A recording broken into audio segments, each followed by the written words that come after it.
I'm stepping into the shoes of a seasoned YouTube commentator here, ready to unpack what happened on Volta at Catalunya Stage 3 with Remco Evenepoel and Jonas Vingegaard, but in a way that feels fresh, opinionated, and truly original. This isn't a recap, it's a creator thinking out loud about the moves, the risks, and the larger story behind the few seconds of drama at Vila-Seca. The hook you didn't see coming. What if I told you the most consequential moment of Stage 3 wasn't the finish sprint, but a single pothole on a late descent that decided the top end of the GC?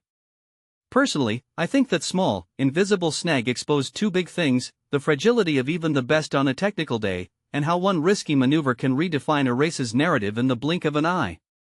A stage that looked like it might be a showcase for the punchy finishers instead turned into a microdrama about risk and control.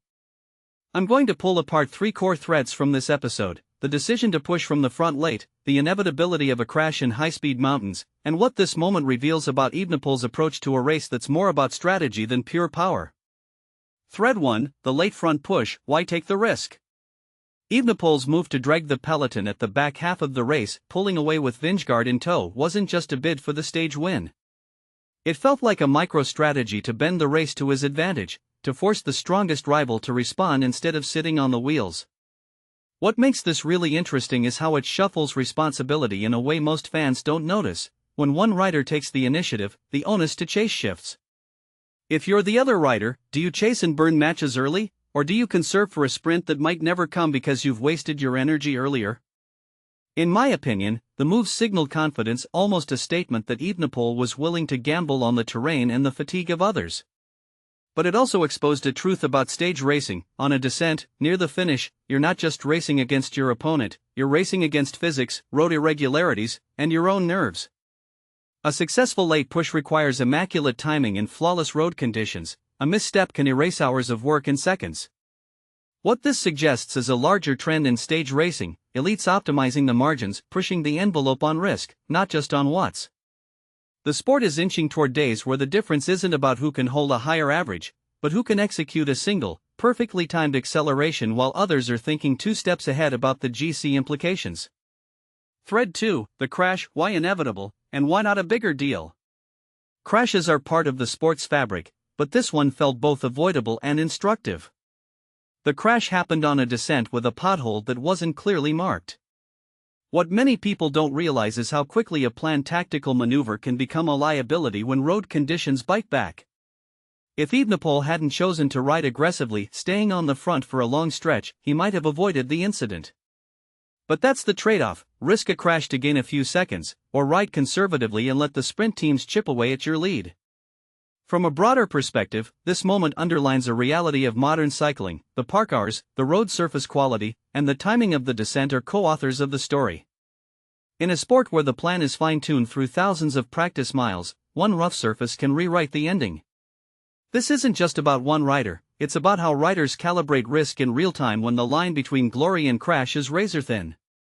One thing that immediately stands out is how Vingegaard reacted, easing off the gas after the crash. It's a small, telling detail. Sometimes the optimal move isn't to sprint to the line, but to preserve energy for the next day, especially in a race with a longer arc than a single stage. It reveals a nuanced approach to stage racing where the rider's long-game thinking influences decisions in the moment. Thread 3, what this tells us about Evenepoel's strategy this season.